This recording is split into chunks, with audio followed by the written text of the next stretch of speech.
The shuttle door opened with a hiss, and the smell hit him before the heat did, a thick, rotting stench that clung to the air like oil. The planet Miralon 9 stretched endlessly below the clouds, a swamp world with no solid horizon, only a dark sea of tangled roots, sickly green vapors, and black water that shimmered under a weak, pale sun. The instructors had called it the Drowning World, though on the official exam sheet it was listed more politely as Terrain Type, Wetland, Unstable Ecosystem. Evan Cross stepped out of the transport ramp, his boots immediately sinking into a layer of grayish mud that bubbled with trapped gas. He winced at the sound, an ugly gurgle that came from beneath the surface, and tightened the straps of his gear. Around him, dozens of alien cadets fanned out, each representing a different species from the Galactic Academy, all proud, well-trained, and utterly unprepared for what awaited them. The humidity wrapped around his body like a wet shroud. His visor fogged up instantly, and when he wiped it, the smear of condensation returned within seconds. The air itself felt alive, pulsing with unseen movement. Above, giant insects the size of his hand buzzed in erratic circles, their translucent wings beating fast enough to blur into a halo. The ground was a maze of roots and pools, and every step released bubbles that carried the odor of decay. He could hear the nervous chatter of the cadets through his comms. One voice from a crystalline species clicked nervously about the unstable ground. Another, from a reptilian race, cursed about the corrosion forming on his leg armor. The instructors had already returned to orbit, leaving them to survive 7 planetary cycles with no external support. Evan adjusted the straps of his oxygen filter and began scanning the area with his wrist device.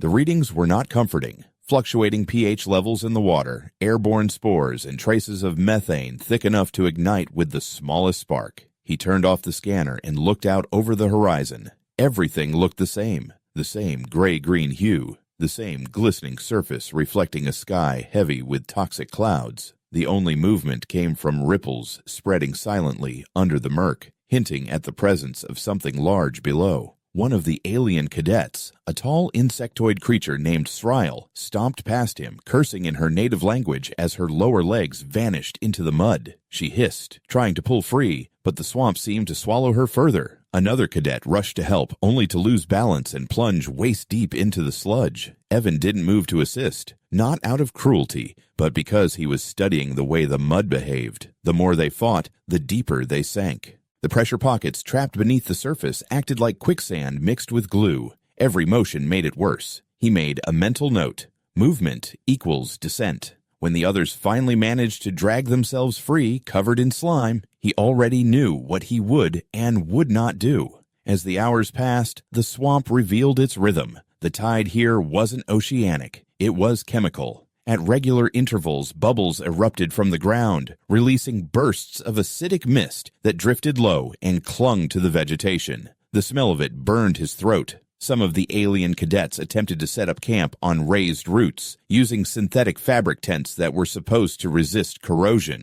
Within minutes, the seams began to melt. The acid in the air combined with the moisture, eating through everything artificial. The once bright shelters sagged like wet paper, collapsing under their own weight. The cadets shouted in frustration, waving away the clouds of insects drawn to the light of their lanterns. Evan crouched on a rock that barely protruded above the surface. The rock was slick, and his reflection in the dark water looked distorted, as if the swamp itself were studying him back. He closed his eyes and tried to listen, really listen beyond the noise of panic around him. The swamp was not silent. It had a heartbeat. Somewhere in the distance, he heard a long, deep croak, followed by a splash heavy enough to shake the water beneath his feet. Then, smaller ripples began spreading toward the group's location. The other cadets didn't notice. They were too busy arguing over where to pitch their next camp. A sudden scream cut through the air. One of the cadets, a short avian creature with silver feathers, had vanished mid-sentence. The spot where she had stood was now a pool of churning mud.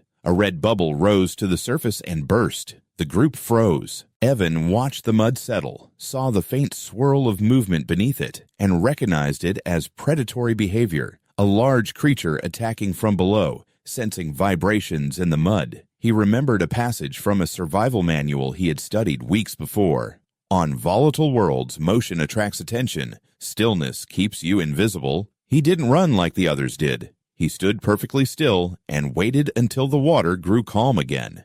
The first night fell fast. The light dimmed into an eerie twilight, and with the sunset came the mist. It rolled across the swamp like a living organism, glowing faintly green where it touched the phosphorescent fungi growing on the trees. The temperature dropped sharply, and the swamp noises changed. The chirps and buzzes turned into slow, rhythmic groans, the breathing of something colossal. Evan built a small platform out of broken branches and climbed onto it, just enough to keep his boots out of the water. He wrapped his jacket tight and watched the others scatter in small groups, each choosing a patch of slightly higher ground. In the distance, faint lights flickered, fires perhaps, though he doubted any flame would last long in the damp air. The aliens' voices rose and fell in argument, echoing across the water. By midnight, the first shelters had already sunk, and the lights went out one by one. He heard splashing, shouting, then silence. The swamp didn't take its prey loudly. It suffocated it quietly. Evan pressed a small recorder to his wrist and dictated observations. Temperature drop after sundown, approximately 10 degrees. Air density increasing. Visibility poor. Audio signature, heavy fauna activity to the north. Surface stability minimal. His voice was steady. Data comforted him. It made chaos measurable. He looked up at the faint stars visible through the mist and thought of the clean, dry air of the Academy's training grounds. There, everything had rules and safety measures. Here, nature was both the examiner and the executioner. At dawn, the survivors regrouped, fewer in number, quieter, humbled. Their armor was stained, and their eyes darted nervously at every sound. The instructors had promised that the planet would test adaptation, not endurance, but it was already clear that those who tried to fight the swamp would lose. Evan listened as the group leader, a scaled alien named Cror, shouted orders to relocate north where the terrain might be firmer. Evan wanted to protest, but he said nothing. He watched them march away, every step stirring the black water into motion. By the time their silhouettes disappeared behind the fog, he knew most would not return. He decided to stay. The swamp wasn't an enemy to conquer. It was an equation to solve. He began to map the nearby area using markers carved into tree bark. The roots formed natural paths above the water, and he noticed that certain species of moss grew only where the mud was shallowest. He tested the theory by stepping onto a patch of moss and finding, to his quiet satisfaction, that it held his weight. The realization sparked something in him. If he could understand the logic behind this ecosystem, he could survive it. That night, while others screamed in the distance, Evan sat in silence, perched above the dark water. He listened again to the rhythm of bubbles and the quiet hiss of the mist settling over the surface. Somewhere beneath him, the swamp was alive, hungry, patient, indifferent. But for the first time, he didn't fear it. He respected it. And in that respect, a fragile understanding began to form, one that would later save his life when every other cadet vanished beneath the mire. Evan woke before the second dawn, his body stiff and his throat raw from breathing the damp air. The mist hung low, glowing faintly green under the planet's weak sun. His small platform of branches had shifted during the night, floating half submerged in the water, and one of his boots had filled with sludge. He pulled it free and watched the ripples spread outward before disappearing into the fog. The silence after each sound felt heavy, almost expectant, as if the swamp itself paused to listen. He took a slow breath and looked around. The world had changed again. The pools where he had seen solid patches yesterday were gone, replaced by a smooth expanse of mud that stretched in every direction. It was like waking up on the back of a sleeping creature, one that moved while pretending to rest. He checked his supplies, one cracked thermal flask, a few ration bars softened by humidity, and a single emergency flare. The metal on his knife was already corroded. He rubbed it against a patch of his uniform, but the rust spread faster than he could clean it. The swamp was eating everything. His mind began to calculate how long the human body could endure in such conditions. Without dry ground, the skin would soften, wounds would fester, and exhaustion would set in before the first week ended. He knew he needed to get himself off the surface, not onto the ground, but above it. He had watched logs float freely, even the ones that looked heavy enough to sink. The density of the water, thick with silt, gave everything unnatural buoyancy. The idea formed slowly in his mind, born not from desperation but observation. If he couldn't stand on the swamp, he would make something that could. He began walking carefully along a path of roots and moss, scanning for materials. The air shimmered in the heat, and every step sank slightly, leaving a print that filled instantly with dark water. He avoided deep pools, remembering the predators that had dragged one of the cadets under. Occasionally, he saw movement beneath the surface, the sleek ripple of a scaled back, or the faint flick of a tail. He moved slowly, almost silently, until he found a cluster of fallen trees tangled together. The wood was soft, but not entirely rotted. He pressed his knife into the bark and found resistance. Good enough. Using a length of synthetic rope salvaged from his damaged pack, he began to strip and bind the branches. The first structure he built was crude, a base of logs tied crosswise, barely large enough to hold his weight. It sank immediately when he stepped onto it, and the swamp water climbed over his boots. He adjusted, untied a few logs, and added more layers. The key, he realized, was not thickness, but balance. The swamp didn't punish what adapted to its rhythm. It punished what resisted. He changed the angle of the support beams, added empty storage canisters as flotation, and coated the bindings in the sticky resin he scraped from nearby roots. The resin smelled foul, but hardened like glue once it dried. By midday, the first version of his raft was floating steadily, rocking slightly with each ripple. He tested it cautiously, shifting his weight inch by inch. The platform creaked, but held. It wasn't comfort, nothing about this world was,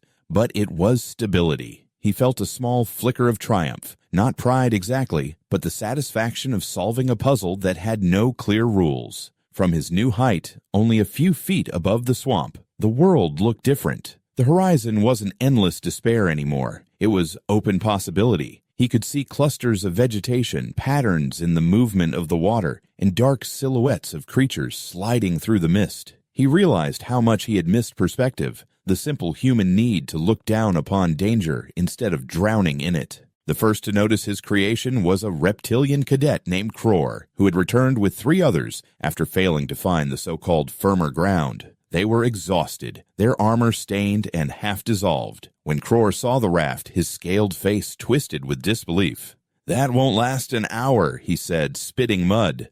"The currents will flip it, and the gases will rot the bindings." Evan didn't argue. He just nodded and kept tightening the ropes. The others laughed weakly, too tired to mock him properly. Yet as the night came and the swamp grew restless again, they approached his raft, circling it like wary predators. One of them asked if he would share space. Evan looked at the half-collapsed shelters sinking nearby and then back at his own creation. He told them there was no room yet. The structure could barely hold his weight. When the mist thickened and the croaking of distant beasts began, he lay flat on the raft, feeling it move gently under him. Every shift of water beneath him transmitted vibrations through the wood, and he started to recognize the different rhythms. Slow, heavy waves meant large creatures. Quick tremors meant the smaller ones that hunted in groups. He noted them mentally. Adaptation through awareness. Sleep came in short fragments. Each time he closed his eyes, he dreamed of the ground breaking open beneath him. Each time he woke, the swamp was still breathing. On the 3rd morning, he expanded the raft. He used the remains of 2 melted tents as a cover, layering them across the surface to create a platform that resisted water absorption. When the material started to sag, he sprinkled ash from burnt bark onto it, discovering that it absorbed the moisture enough to keep the fabric firm. He learned more through failure than success. Every mistake sank with a slow hiss, leaving behind a piece of knowledge he would not forget. By eve, the more he synchronized his actions with the swamp's rhythm, the less it punished him. He began to notice how the mist shifted direction based on the swamp's breathing, how the birds called before each acid burst, and how silence always preceded danger. Late that night, as he sat cross-legged on the raft, he noticed faint lights flickering through the fog. At first, he thought it was the reflection of lightning, but then he realized the lights were moving, steady, rhythmic, and deliberate. He dimmed his small lantern and watched. The lights approached in a line, gliding smoothly across the water,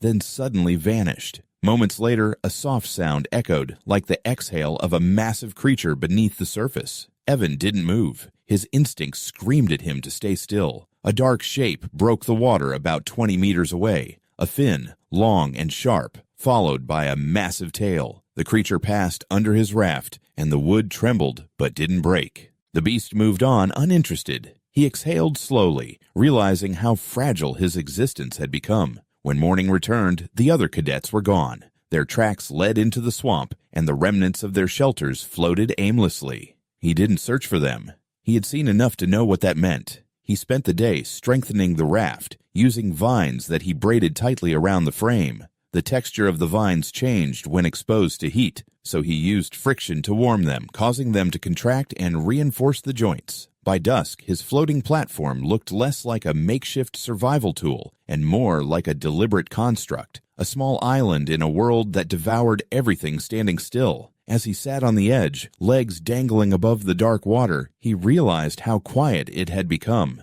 The swamp no longer sounded hostile. The croaks and splashes continued, but they felt distant, detached, almost respectful. He reached down, touched the water, and whispered softly to himself, "We understand each other now."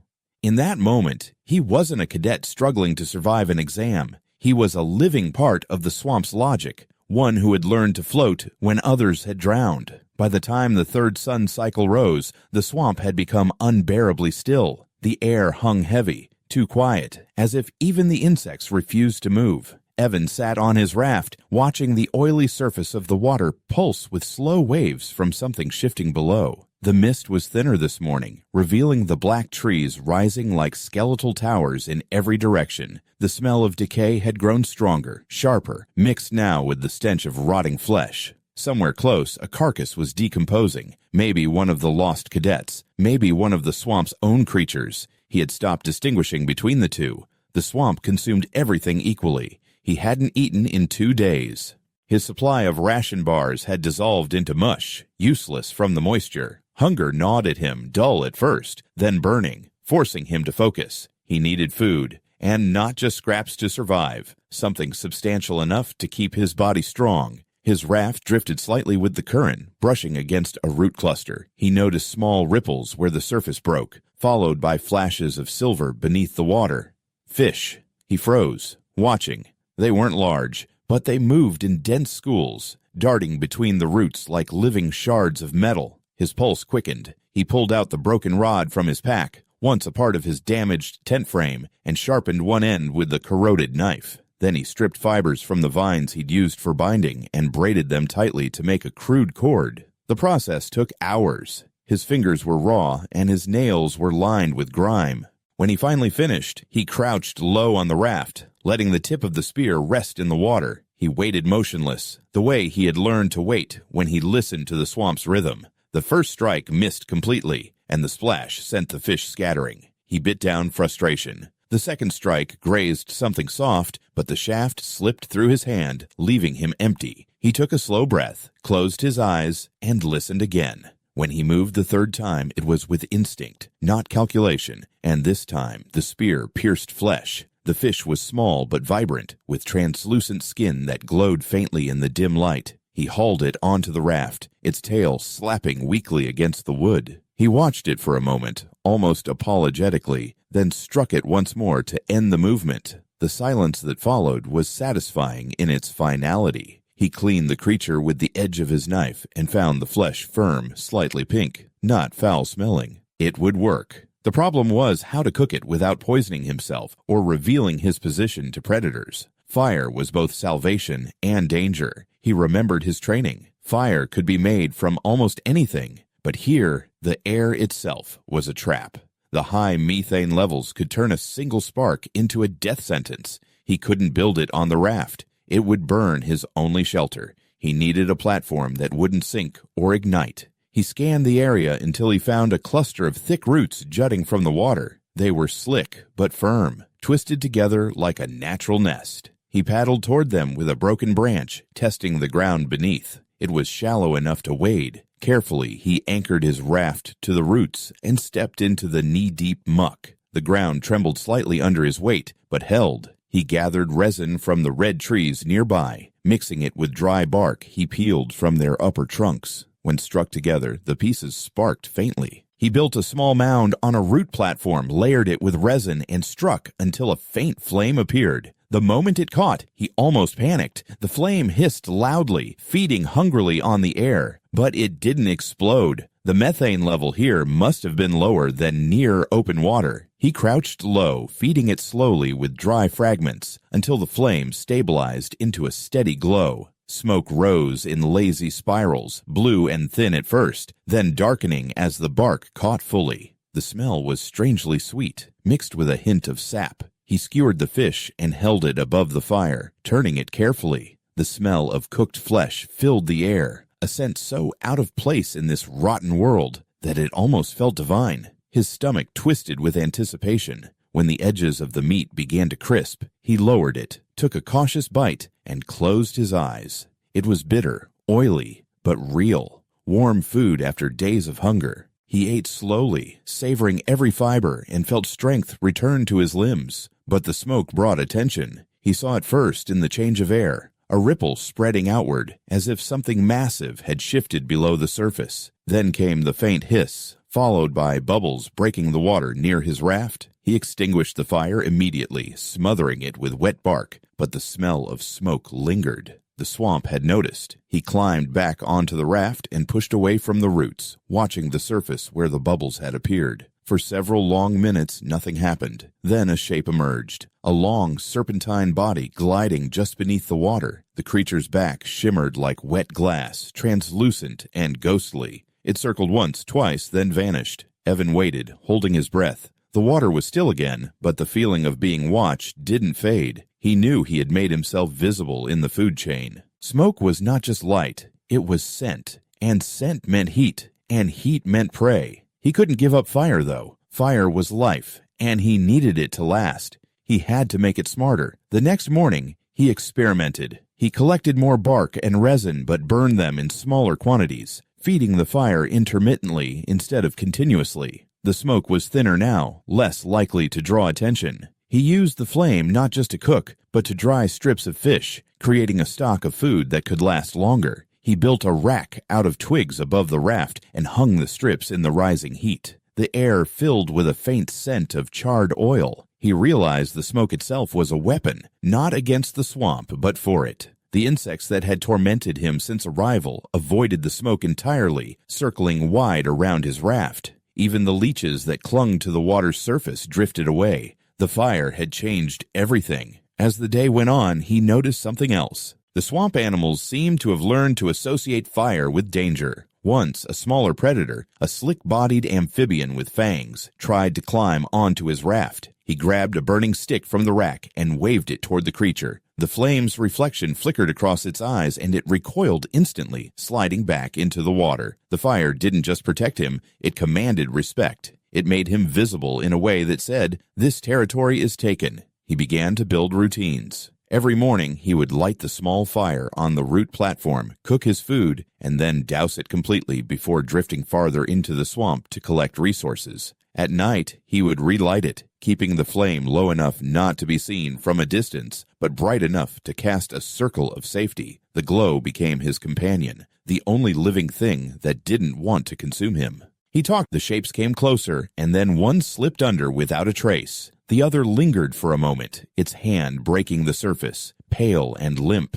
A cadet's insignia glimmered faintly on the wristband. He recognized the symbol of the crystalline species, Sryle, the insectoid who had cursed him days earlier. Her body was lifeless, drifting near the edge of the raft. He stared at her for a long time, saying nothing. The swamp had taken her, just as it had taken all the others. He reached out with a stick and pushed the body away gently. It sank slowly, the surface closing over it with a soft gulp. He didn't pray or mourn. He simply watched the ripples fade, then added another piece of wood to the fire. The smoke rose again, dark and slow, curling into the night. He knew what the swamp wanted. It didn't care who lived or died. It only demanded that he keep moving, keep learning, and keep feeding the balance between survival and surrender. He leaned back, watching the sparks fade into the mist, and whispered to himself, "As long as the fire burns, I'm still here." The flame flickered as if answering him, and he smiled faintly, though his eyes were hollow. The swamp could drown every voice, every light, and every sign of life, but not his. Not yet. The fourth cycle began with silence so deep it felt unnatural. The swamp, usually alive with croaks and whispers, had gone quiet, as if holding its breath. Evan awoke to a strange stillness, his instincts instantly alert. The mist was gone, burned away by the sudden brightness of the morning sun. For the first time since landing on Miralon 9, he could see far into the distance, and what he saw chilled him. The black water stretched endlessly, reflecting the glare of the sun like a sheet of molten glass. No birds hovered, no insects buzzed. Even the air seemed to hum with tension. He felt the hair rise on his arms. The swamp wasn't resting, it was waiting.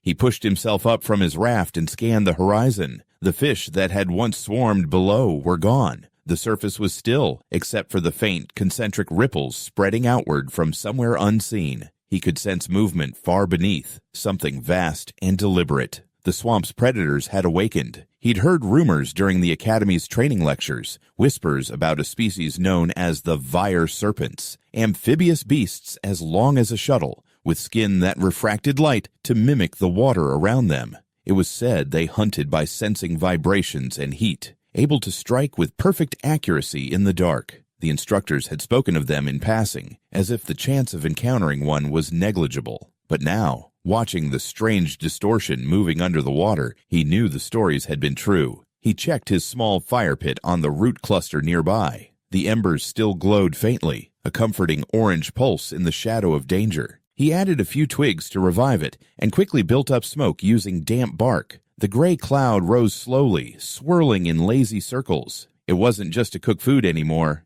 it was protection. The serpents hated fire. The heat disoriented them, the smoke masked his scent. But he also knew that the swamp's wind could turn without warning, carrying the smoke in unpredictable directions. If the wind shifted wrong, it could lead the predators straight to him. He felt the first tremor beneath his raft around midday. It started small, like the aftershock of a distant quake, then grew stronger until the water around him began to move in rhythmic waves. Something enormous was passing below. He crouched low, holding onto the frame, and forced himself to remain completely still. The surface bulged slightly, and for a brief moment he saw the faint outline of a massive shape gliding silently beneath him. The shadow was longer than his entire raft, wide as a shuttle's wing.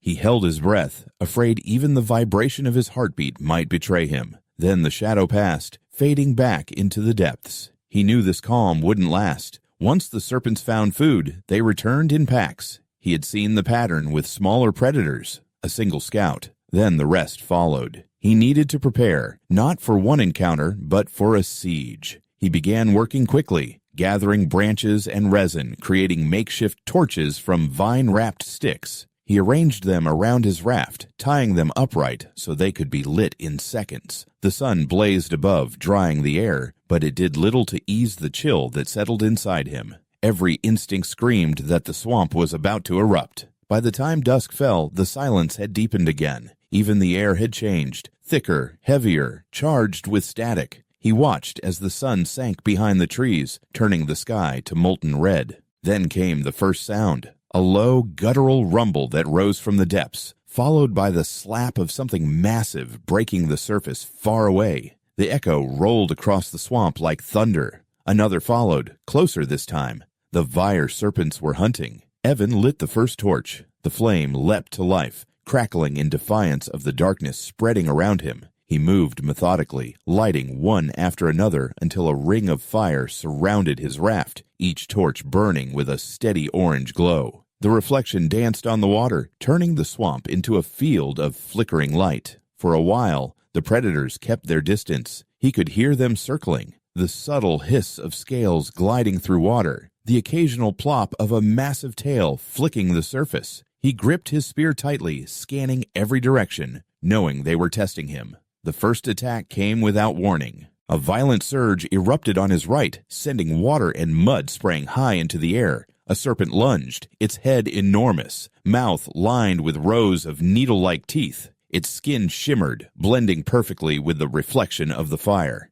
Evan reacted instinctively, grabbing one of the burning torches and thrusting it forward. The creature recoiled with a screech, twisting violently before disappearing beneath the surface. His raft rocked dangerously, nearly tipping, but he kept his balance, planting the spear into the wood to steady himself. Seconds later, another strike came from behind. He spun, fire in hand, and saw the glint of eyes just before the serpent broke through again. He hurled the torch directly into its open mouth. The flame vanished, replaced by a violent hiss as the creature dove, thrashing wildly. The water boiled with movement, sending shockwaves through his raft. He fell to his knees, gripping the edges, and shouted in frustration. The swamp was alive now, a chaos of motion and sound. The serpents had committed to the hunt. He realized he couldn't hold his position forever. The torches were burning down fast, and his raft wasn't strong enough to withstand another strike. He grabbed a piece of smoldering resin and flung it into the water away from him. The burning mass floated, trailing smoke and fire. The nearest serpent turned instantly, drawn by the heat. Another followed. He threw another burning piece in the opposite direction, then another. Within minutes, the surface of the swamp was dotted with drifting fires, each one crackling and hissing as it touched the water. The serpents turned toward the chaos, drawn by the illusion of prey. Taking advantage of the confusion, he pushed his raft toward the thick mangrove trees ahead. The current was against him, sluggish and resistant, but he forced the paddle through the muck, inching forward. Behind him, the water erupted again as one of the serpents leapt, snapping at the drifting flames. The sound of its body crashing into the swamp echoed like thunder. He didn't look back. Every ounce of strength went into motion. His arms burned, his back ached, but he kept moving until the trees surrounded him, their tangled roots rising like a natural barrier. He anchored the raft between two trunks and lit another small fire at his center. The smoke rose straight up, caught in a shaft of moonlight that filtered through the canopy. For the first time in hours, the sounds began to fade. The serpents were still out there. He could hear distant splashes and low rumbles, but they had turned their attention to the burning debris scattered across the swamp. He sat quietly, breathing hard, his chest heaving. The smell of resin and ash filled the air. He looked down at his hands, raw and blackened with soot, and felt an odd calm settle over him. The danger wasn't over, but he had survived the first wave. The night stretched endlessly. Occasionally he saw the faint glimmer of eyes watching from the darkness beyond the trees, reflecting the firelight like tiny mirrors. He never closed his eyes for more than a few minutes at a time. His mind replayed every sound, every vibration, every flicker of motion. Yet beneath the exhaustion, something else stirred, a grim satisfaction. The serpents were masters of this world, but he had outsmarted them. He hadn't fought their strength. He had used their instincts against them.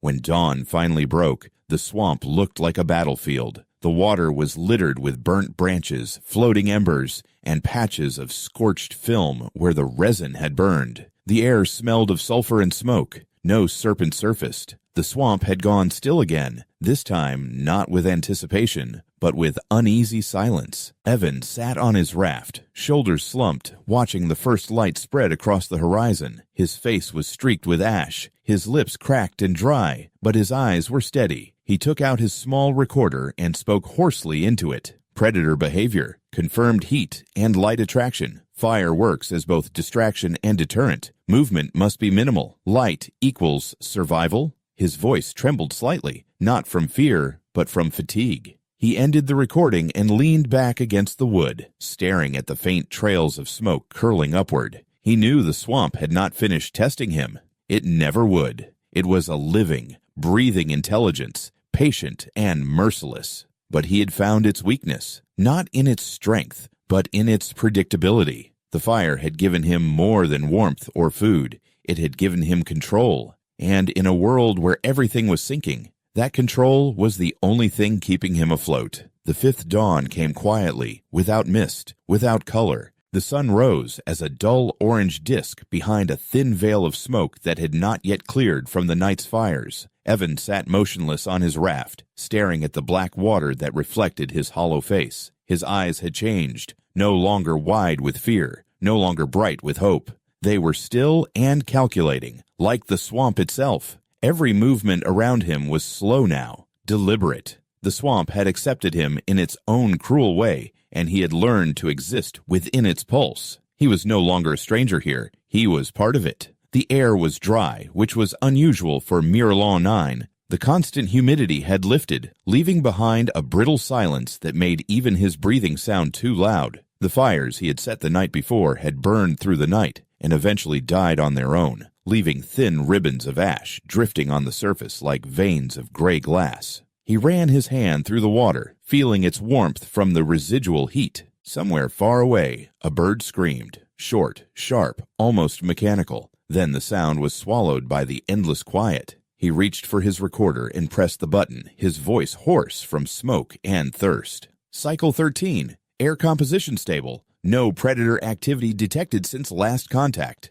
Visibility clear. Resources low. He paused, staring at the glowing indicator before continuing. I'm the last one. I know that now. His tone was not one of grief or triumph. It was simply a fact. He clicked the recorder off and looked at the horizon. The swamp was endless, but he no longer saw it as an enemy. It was just another system of balance, a place that punished weakness and rewarded observation. He had learned its rules. He needed water and food. The fish had disappeared again, likely driven deeper after the firestorm. He had one smoked strip left, blackened and brittle, but he didn't eat it. He saved it for later as a reminder that patience kept him alive. Hunger was manageable. Panic wasn't. He adjusted the resin bindings on his raft and checked the remaining supplies. A half-empty flask, 2 pieces of bark he could use for kindling, and a coil of vine he had braided tight enough to serve as rope. Every object had purpose now. Nothing existed without use. By mid-morning, the heat returned with unbearable intensity. The swamp began to emit new sounds, bubbling gas, faint popping, the groan of expanding roots. The surface shimmered with oily reflections, and the air filled with an acrid smell like burning rubber. Evan realized the fires had altered the ecosystem. The upper layers of the swamp were destabilized, releasing trapped gases. He knew what that meant. Another danger, one that didn't roar or strike, but suffocated. The methane levels would climb again. He couldn't light another fire, not until the gases dispersed. For the first time in days, he sat in complete stillness without smoke or flame. As the hours dragged on, his mind drifted between clarity and fatigue. He thought about the academy, the cold metallic corridors, the voice of the instructor describing survival as a measurable variable. He almost laughed at the thought. Survival here was not measurable. It was instinct, madness, and luck tangled into one. He remembered the cadets who had arrived with him. Their clean uniforms, their arrogance, their confusion when the ground had first swallowed their boots. He wondered if anyone even knew he was still alive. The rescue crafts were supposed to arrive after 7 cycles. It had been almost twice that now. Either the exam had been extended, or everyone had already assumed he was gone. In the afternoon, clouds began to gather. The air darkened, thick with static. He smelled rain before he saw it. Not the gentle kind, but a chemical storm that hissed as it fell. The first drops burned against his skin, and he quickly pulled the remnants of his tent fabric over his head, forming a crude shelter. The sound was deafening, thousands of droplets hitting the water, releasing plumes of vapor as they struck. The swamp boiled and frothed, as if waking from a deep sleep. He huddled beneath the tarp, heart pounding, every muscle tense. The acidic rain continued for hours, eating through the bark of trees and turning the air to mist once again. When it finally stopped, the world looked different. The surface was littered with floating debris, and the trees around him were stripped bare, their dark skeletons glistening in the weak light. He stepped out cautiously, the water warm and foul. The rain had exposed things buried beneath, bones, equipment, pieces of broken armor. He moved toward one of the objects, his feet sinking into the soft muck. It was a helmet, half melted, still bearing the academy insignia. He lifted it, wiped off the sludge, and saw his own reflection in the cracked visor. For a long time, he just stared. The symbol meant nothing here. The rank, the test, the evaluation, all of it was meaningless in a world where instinct ruled over intellect. He placed the helmet back in the water and watched it sink. As evening approached, the swamp began to move again. The predators had returned, drawn by the aftermath of the storm. He could hear faint splashes and the occasional ripple disturbing the surface. But the serpents didn't attack. Perhaps they had learned, too, that his fires, his smoke, his traps were dangerous. The swamp had lost its curiosity about him. It had recognized him as something that belonged. That realization brought him a strange sense of peace. For the first time, he didn't feel like a trespasser. He was simply another creature enduring the cycle. He used the last of his resin to seal small cracks in the raft and tied the vine rope around the base of a nearby tree, anchoring himself for the night. The sky above turned violet, then black, the stars emerging faintly through the mist. He sat with his knees drawn up, staring into the reflection of the sky in the water. The quiet was almost unbearable now, not threatening, just immense. It felt like the swamp itself was watching, waiting for something final. At some point in the night, a sound broke through the stillness, a distant rumble, mechanical and unfamiliar. His eyes snapped open. The noise grew louder, a rhythmic pulse that didn't belong to this world. He stood, scanning the horizon. A light appeared far away, white and steady, cutting through the haze. It wasn't lightning. It was clean, controlled. A ship. The rescue craft. For a moment, his heart raced, the first real surge of emotion he had felt in days. He waved his arms, shouting, though he knew his voice would never carry that far. He grabbed a shard of metal from the raft and reflected the light toward the sky. The response came a few seconds later. The light blinked twice, a signal. He sank to his knees, the exhaustion hitting him all at once. He had done it. He had survived what none of the others had. But as the craft approached, descending through the haze, he realized he wasn't sure what survival even meant anymore. He looked at his hands, covered in grime and scars, his nails blackened, his skin rough as bark. The swamp had carved him into something else. The man who had arrived here as a cadet was gone. What remained was something quieter, older, more deliberate, a creature of the swamp that happened to remember how to speak. The rescue ship landed on a dry patch nearby, its engines hissing as they cooled. A ramp extended, and two figures stepped out, their white suits glowing under the ship's lights. He blinked against the brightness, his eyes stinging. One of the rescuers raised a hand, signaling for him to approach. Evan hesitated. The sound of their boots on the ramp was too clean, too foreign. The swamp around him gurgled softly, as if warning him not to leave. He turned once, taking in the sight of the endless black expanse, the drifting fires reduced to faint embers. For a fleeting moment, he felt the urge to stay. Out here, everything made sense. Every law of life was simple and honest. But he forced himself forward. His legs trembled as he stepped onto the ramp. The rescuers guided him into the ship,